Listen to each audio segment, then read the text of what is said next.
Hello, I Shahnawaz welcomes you in this lecture and I am continuing the chapter number 2 electrostatic potential and capacitance. So last lecture में हमने dielectric materials के बारे में discussion किया था और dielectric materials किस तरह के होते हैं और बेसिकली क्या कॉन्सेप्ट होता है पोलराइजेशन का, वो हमने काफ़ी अच्छे से डिस्कस किया था। और मैंने कहा था कि basically it's the start of the capacitance या और कैपेसिटर। तो चलिए आज से शुरुआत करते हैं हम इलेक्ट्रिकल कैपेसिटेंस के बारे में और हम देखेंगे कि बेसिकली एक कैपेसिटर क्या होता है। सो इलेक्ट्रिकल कैपेसिटेंस की अगर बात की जाए, so electrical capacitance of the conductor is related to its ability to store the electric charges. ठीक है, जो चार्जेस का सेपरेशन कल हमने देखा था पोलराइजेशन में कि बेसिकली किस तरह से जब एक डाइलेक्ट्रिक मटेरियल को किसी इलेक्ट्रिक फील्ड में रखा जाता है या फिर किसी नॉन पोलर डाइलेक्ट्रिक मटेरियल को किसी इलेक्ट्रिक फील्ड के इफेक्ट में रखा जाता है, तो किस तरह से वहाँ पर चार्जेस का सेपरेशन हो जाता है। और ऑब्वियसली चार्जेस का जब सेपरेशन होता है तो वहाँ पर वो कॉन्सेप्ट कहलाता है पोलराइजेशन का। और पोलराइजेशन कितना इम्पॉर्टेंट था चार्जेस को इंड्यूस करने के लिए, वो भी कल हमने देखा था। सो फाइनली इलेक्ट्रिकल कैपेसिटेंस की अगर हम बात करें, so electrical capacitance of the conductor is related to the ability to store the electric charges. ठीक है, एक पर्टिकुलर कंडक्टर कितना ज़्यादा से ज़्यादा इलेक्ट्रिकल चार्जेस को स्टोर कर सकता है। ऑब्वियसली ये इसकी कैपेसिटी कहलाती है या फिर ये इसकी कैपेबिलिटी कहलाती है इलेक्ट्रिकल कैपेसिटेंस। या फिर हम सिंपल टर्म्स में ऐसा कह सकते हैं कि किसी कंडक्टर की ऐसी एबिलिटी जो उसमें स्टोर चार्जेस की कैपेसिटी को डिफाइन करे या फिर चार्जेस को स्टोर करने की कैपेबिलिटी को डिफाइन करे, वो कहलाएगा electrical capacitance. So when a conductor is given some electric charge, it is raised to the some potential. कि ऑब्वियसली हमने देखा इलेक्ट्रिक पोटेंशियल के बारे में भी पढ़ा था कि जहाँ पर इलेक्ट्रिक चार्जेस मौजूद होते हैं वहाँ पर उन चार्जेस का एक अपना एक इलेक्ट्रिक पोटेंशियल होता है उनके एक पर्टिकुलर रीजन में। ठीक है, तो ऑब्वियसली अगर कोई कंडक्टर चार्जेस को स्टोर कर रहा है या फिर चार्जेस क्रिएट कर रहा है, तो ऑब्वियसली वहाँ पर उसका इलेक्ट्रिक पोटेंशियल भी कंटिन्यूसली इंक्रीज होता जाएगा। ठीक, क्योंकि जितना ज़्यादा चार्जेस होते हैं उतना ही ज़्यादा इलेक्ट्रिक पोटेंशियल भी होगा। So when a conductor is given some electric charge, it is raised to the some potential. As more the charges is given, the potential increases accordingly. So if the charge q is given to the conductor, so that its potential increases by the amount v. ठीक है, so obviously किसी particular conductor का potential depend करता है उसमें associated charges पर, ये charges की क्वांटिटी पे। तो हम कह सकते हैं कि बेसिकली जो चार्जेस हैं, quantity of charges is directly proportional to the electric potential. Electric potential को डिफाइन करिए, जितने ज़्यादा चार्जेस किसी कंडक्टर पर होंगे ऑब्वियसली उतना ज़्यादा इलेक्ट्रिक पोटेंशियल उस कंडक्टर का होगा। So Q is proportional to V. जब यहाँ पर प्रोपोर्शनलिटी का सिंबल हम हटाते हैं तो यहाँ पर एक कांस्टेंट होता है C. So finally Q has become Q equals to C V, where C is a constant of proportionality, it is called the capacitance of the conductor. यहाँ पर सी एक प्रोपोर्शनलिटी कांस्टेंट है, ऑब्वियसली यही constant कहलाता है capacitance of the conductor. Its value depends upon the shape and dimension of the conductor. ठीक है, इसकी वैल्यू शेप और डायमेंशन पर डिपेंड करेगी, क्योंकि देखिए जितना ज़्यादा बड़ा शेप होगा, जितनी बड़ी ज़्यादा डायमेंशन होगी, उतनी ज़्यादा चार्जेस की को स्टोर करने की कैपेबिलिटी या उतनी ज़्यादा चार्जेस को कैरी करने की कैपेबिलिटी इसकी इंक्रीज होती जाएगी। So definitely the value of C or the capacitance of the conductor is depends on the shape and dimension of the conductor.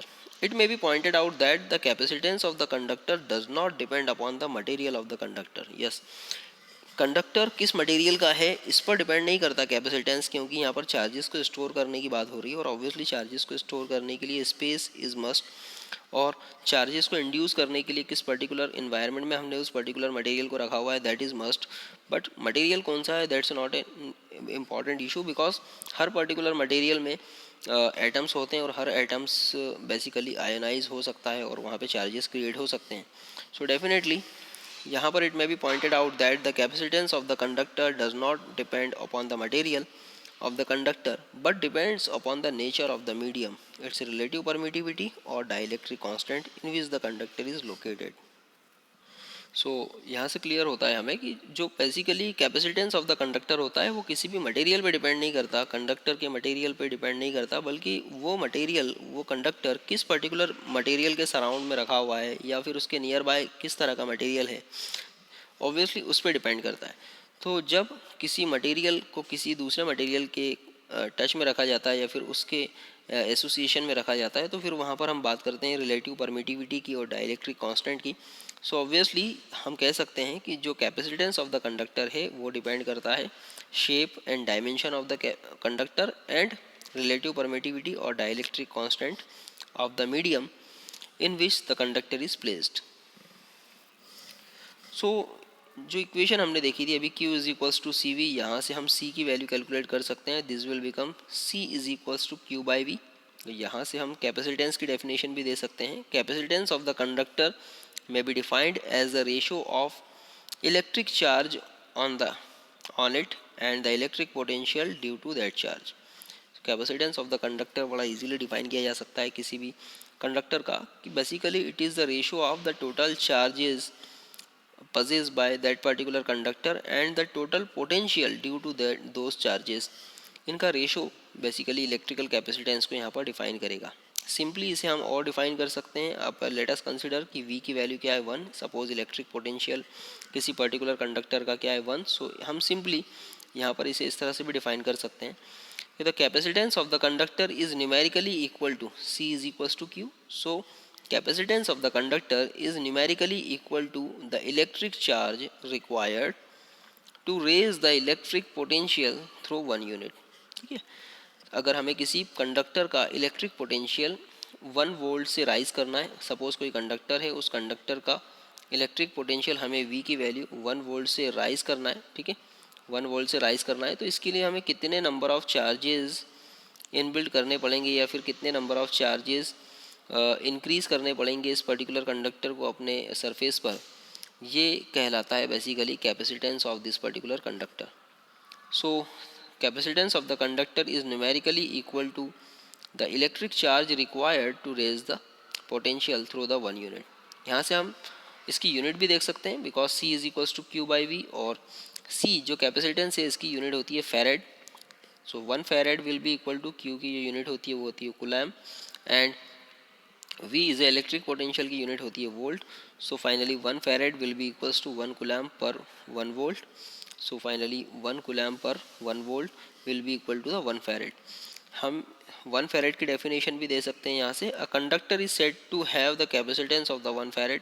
ठीक है, किसी कंडक्टर का कैपेसिटेंस 1 फैरेड कब होगा?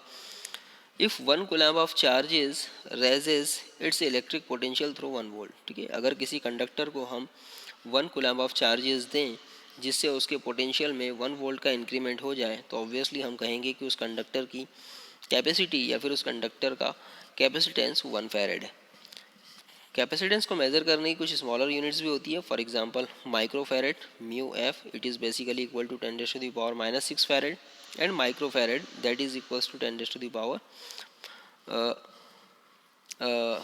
it's the microfarad, it means the picofarad. Microfarad, it means picofarad, it is equals to the 10⁻⁻12 farad.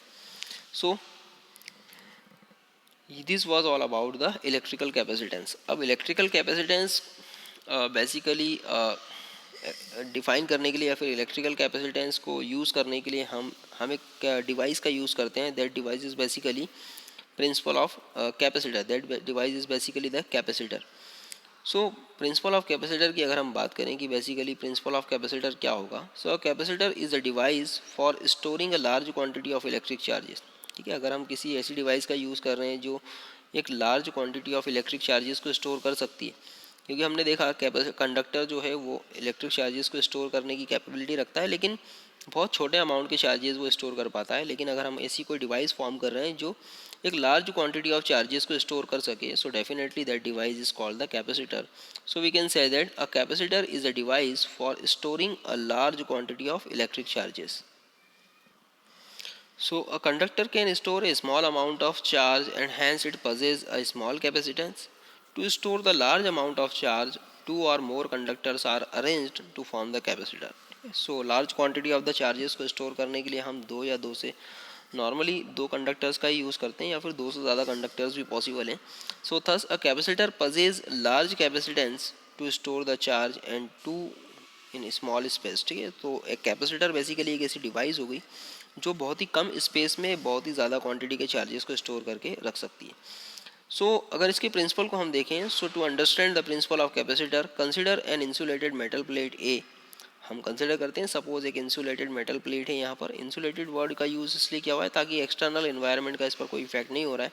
Simply हमने जो charges को store करने के लिए इस पर जो भी कनेक्शंस किए होंगे वो बेसिकली यहाँ पर हैं ओनली। या फिर हम सिंपली ये भी कंसिडर कर सकते हैं कि यहाँ पर सपोज़ कोई प्लेट है पहले से, जो पहले से ही फुली चार्ज है, और एक्सटर्नल एनवायरनमेंट का इस पर कोई इफेक्ट नहीं है, मतलब ये चार्जेस कहीं और शिफ्ट नहीं हो रहे हैं।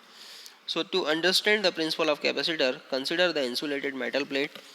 Suppose that it is given positive charge till its potential becomes maximum. हमने इसे तब तक पॉजिटिव चार्जेस दिए तब तक ये पूरी फुल नहीं हो गई, मतलब ये अपनी कैपेसिटी के मैक्सिमम लेवल पर ना पहुंच जाए, तब तक हमने इसे पॉजिटिवली चार्ज किया हुआ है। The metal plate will not hold any more charge over it. ठीक है, अब क्योंकि मैक्सिमम चार्जेस पर आ चुके हैं इसलिए अब इससे ज़्यादा चार्जेस ये होल्ड नहीं करेगा।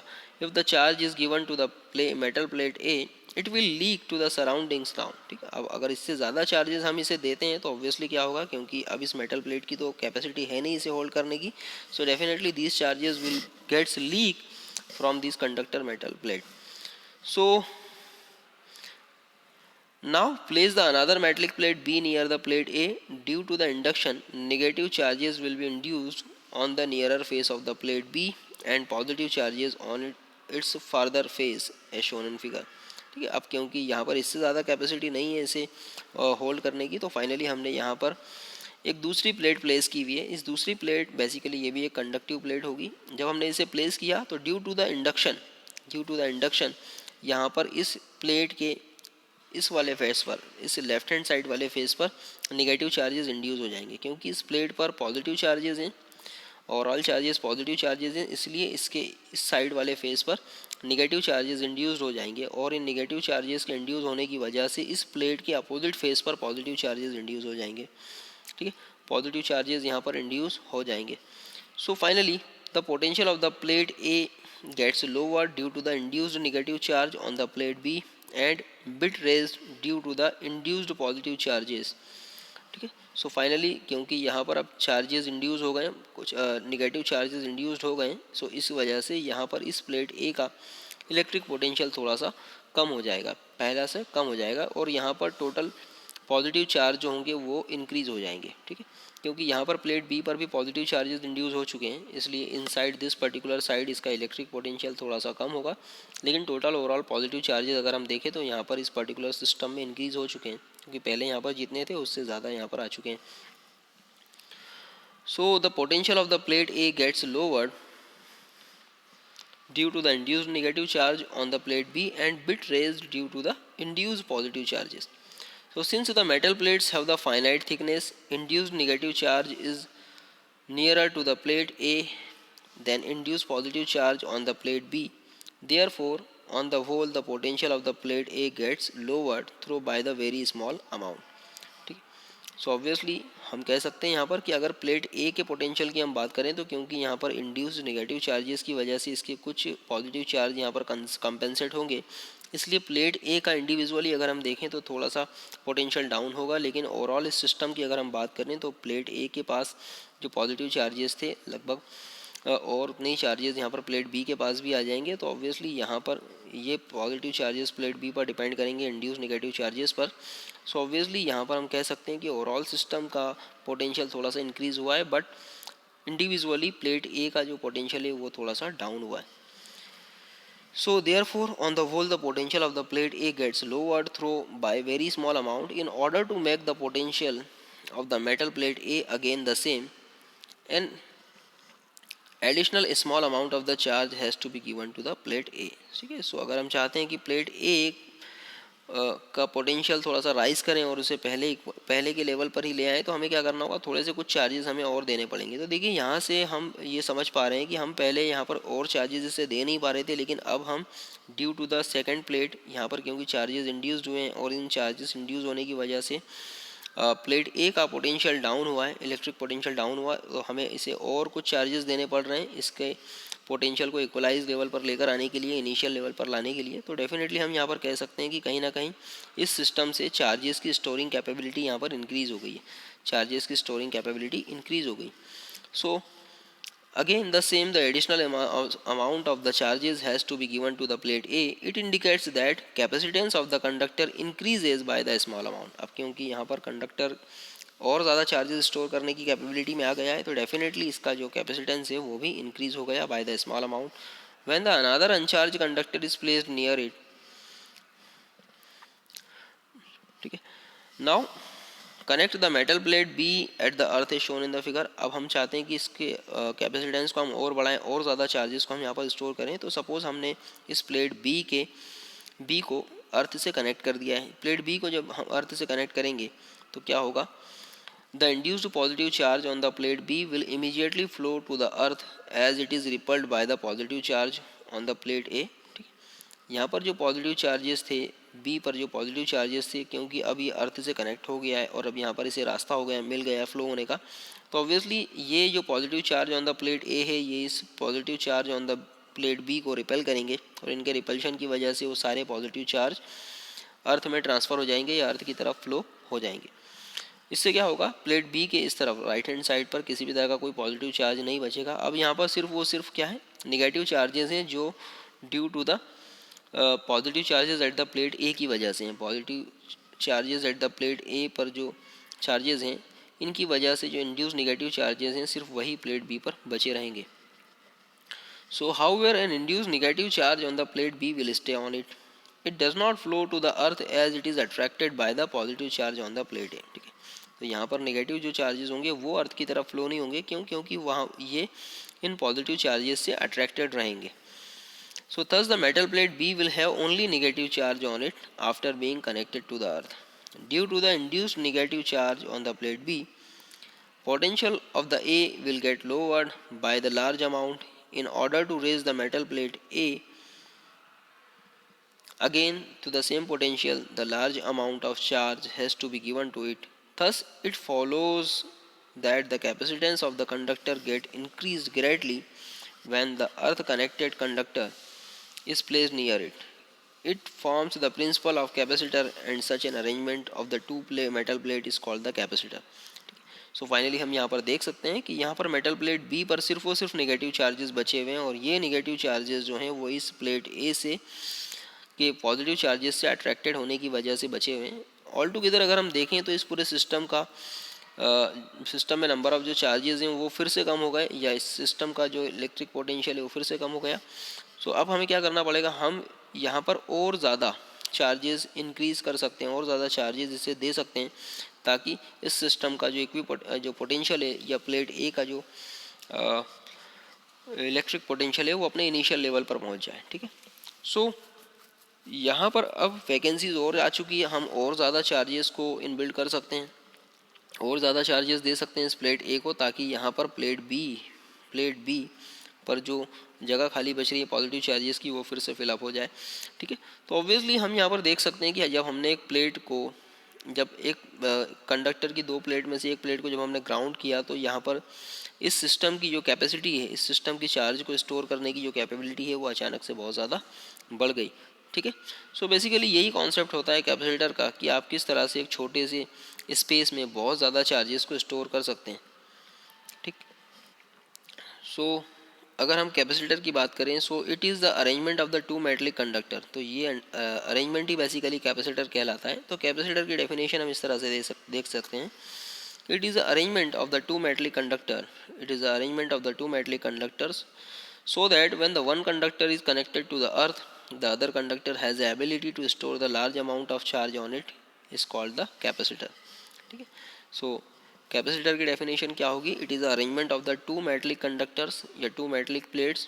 ठीक है. In which the one plate is connected to the earth and the other plate has the ability to store more and more charges or the large amount of charges. So basically ये जो arrangement होगा ये arrangement कहलाएगा capacitor. अब जैसा हमने कहा था कि बेसिकली कंडक्टर, क्योंकि कैपेसिटर की ये दोनों प्लेट्स क्या है, कंडक्टिंग प्लेट्स है, और ऑब्वियसली इनका जो कैपेसिटेंस है या फिर चार्जेस को स्टोर करने की जो कैपेबिलिटी है वो कंडक्टर की वजह से ही है. तो ऑब्वियसली जैसा अभी हमने देखा था कि जो कैपेसिटेंस ऑफ द कंडक्टर है वो कंडक्टर के डायमेंशंस पे और उसके शेप पे डिपेंड करता है. So definitely the two metallic conductors are called the coatings. ये जो मेटलिक कंडक्टर्स हैं इन्हें हम कोटिंग्स भी कहते हैं. coatings of the capacitor. If the coatings are plain, spherical और cylindrical, ठीक है, ये जो कोटिंग्स है, जो प्लेट्स हैं, ये प्लेन भी हो सकती है जैसे कि नज़र आ रही है, ये स्फेरिकल शेप की भी हो सकती है, ये सिलेंड्रिकल शेप की भी हो सकती है. बेसिकली तीनों शेप्स पॉसिबल हैं, इस plane, spherical and cylindrical. So on the basis of the shape of this coating हम यहाँ पर इसे कैटेगराइज कर सकते हैं इस कैपेसिटर को, लाइक पैरेलल प्लेट कैपेसिटर. अगर इस तरह की प्लेन कोटिंग्स हैं यहाँ पर, मतलब प्लेन प्लेट्स हैं यहाँ पर सिंपल रेक्टेंगुलर शेप की, तो ऑब्वियसली हम इसे कहेंगे प्लेन कैपेसिटर या पैरेलल प्लेट कैपेसिटर. अगर ये प्लेट्स सिलेंड्रिकल शेप की है, सिलेंड्रिकल शेप की है, तो ऑब्वियसली उस केस में इसे कहा जाएगा सिलेंड्रिकल कैपेसिटर. और अगर ये प्लेट्स स्फेरिकल शेप की है, इस तरह से हेमी स्फेरिकल शेप की है, तो ऑब्वियसली इसे कहा जाएगा spherical capacitor. So the insulating medium between the to plate is called the dielectric. ठीक है, इन दोनों प्लेट्स के बीच में जो इंसुलेटिंग मीडियम होगा, इन दोनों प्लेट्स के बीच में जो भी इंसुलेटिंग मीडियम होगा, ठीक है, उसे ही कहा जाएगा डाई इलेक्ट्रिक. इन दोनों प्लेट्स के बीच में इंसुलेटिंग मीडियम जो भी होगा वो कहलाएगा dielectric. If the insulating medium between the two plates is air, it is called the air capacitor. If the dielectric has a dielectric constant K, then capacitance of the capacitor becomes K times its capacitance as the air capacitor. ठीक. So finally हम कह सकते हैं कि यहाँ पर इन दोनों plates के बीच में जो भी मटेरियल होगा वो कहलाएगा डाइलेक्ट्रिक मीडियम. अगर सपोज इनके बीच में एयर फील्ड है तो हम इस पूरे अरेंजमेंट को कहेंगे air capacitor, it is a air capacitor. और अगर यहाँ पर हमने कोई डाइलेक्ट्रिक मीडियम फिल कर दिया है, तो डाइलेक्ट्रिक मीडियम फिल करने से क्या होता है कि ये इस कैपेसिटर की कैपेसिटेंस बढ़ जाता है. तो डाइलेक्ट्रिक मीडियम का हम यूज़ इसलिए करते हैं ताकि इस कैपेसिटर का कैपेसिटेंस इंक्रीज़ हो जाए, बढ़ जाए. So this is the importance of the dielectric medium between the plates of the capacitor. So this was all about the capacitor and the capacitance. I hope you got it more. So I will suggest to you at least watch this video 2 or 3 times. Thank you.